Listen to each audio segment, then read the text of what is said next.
Hello, hello à la team des champions. À la team des champions, je vous salue dans le précieux nom de Jésus. C'est Nolanza Omombo. Je crois par la foi que vous allez bien. Moi, je vais bien. La foi va bien. Les enfants vont bien. Le mari va bien. Le mariage va bien. Mon travail, mon ministère, tout va bien. Je crois par la foi que ceci également est un partage. Alors, la Bible nous dit dans Éphésiens chapitre 2, verset 10, « Car nous sommes son ouvrage, ayant été créés en Jésus-Christ pour de bonnes œuvres que Dieu a préparées d'avance afin que nous les pratiquions. » Dieu a préparé d'avance afin que nous les pratiquions. Alléluia. La Bible nous dit ici dans ce verset que chaque personne a été créée de manière intentionnelle. Que chaque personne a été créée avec un but précis. Et celui d'accomplir les bonnes œuvres que Dieu a préparées d'avance. Qu'est-ce que ça veut dire pour toi? Qu'est-ce que tu entends par là? Ça veut dire que ta vie a un but. Ta vie a un but divin et que ta mission sur la terre s'inscrit dans le plan de Dieu. Ta mission sur la terre n'est pas dans autre chose. Elle s'inscrit dans le plan de Dieu. C'est dans l'agenda de Dieu. Alléluia. J'aimerais nous parler d'une histoire rapidement. Alors, il y a quelques mois, j'avais un manager avec qui je travaillais dans un projet. Et ce manager a perdu la vie.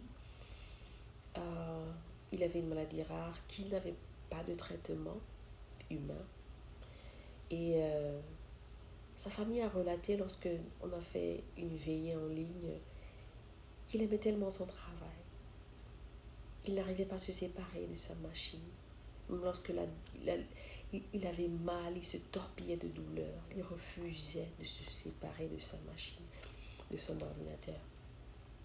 Et certains collègues étaient là, ils étaient en admiration. Ils se disaient, waouh, oui, effectivement, il aimait son travail, il aimait ceci. Mais moi, ça m'a rendu triste. Je me suis dit, waouh, voilà les derniers instants de sa vie qu'il a utilisés avec son ordinateur. Pendant qu'il pouvait utiliser ces derniers instants pour autre chose. Vous savez, les amis, c'est bien de connaître le Seigneur. C'est bien de connaître le Seigneur. Il n'y a pas deux dieux. Il y a un seul. Il n'y a pas, dis avec moi, il n'y a pas un autre Dieu. Il n'y a qu'un seul. Amen. Celui-là qui donne le souffle de vie. Peu importe combien tu as dans ton compte bancaire. Peu importe combien d'entreprises tu as. Peu importe combien de lingots d'or, de diamants, de pierres précieuses tu as. Celui qui détient ton souffle de vie, c'est le Seigneur. Celui qui détient le souffle de vie, c'est le Seigneur. Mais c'est bien d'avoir la connaissance de qui il est dans ta vie, qui il est pour toi, quelle est sa place, ce qu'il peut faire pour toi. Parce que beaucoup ne connaissent pas.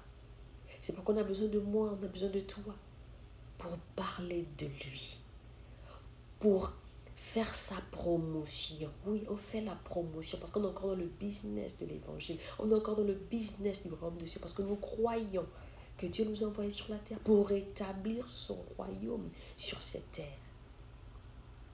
Par mon canal, par ton canal. Qu'on ne se souvienne pas de toi comme quelqu'un qui travaillait tellement. Oui, le travail c'est bien. Mais qu'on se souvienne de toi comme quelqu'un qui a impacté son temps, qui a impacté sa génération, qui a changé des vies, qui a transformé des vies à la gloire du nom de Jésus. Qu'on se souvienne de toi comme quelqu'un qui a achevé la course. Amen. Alors si jusqu'aujourd'hui, tu ne savais pas que tu es sur la terre pour un but, que Dieu a pensé ta venue, tu es désormais informé, tu es désormais au courant. Si tu ne sais pas ce que Dieu veut que tu fasses, commence à prier dans ce sens. Seigneur, ouvre mes yeux. Seigneur, dis-moi, que veux-tu que je fasse? Où pourrais-je être utile pour ta gloire? Pour ta gloire et ta gloire seule. Et Dieu va te montrer. Dieu va t'enseigner, Dieu va te parler. Il a besoin que tu lui donnes l'accès. Amen. Que Dieu te bénisse.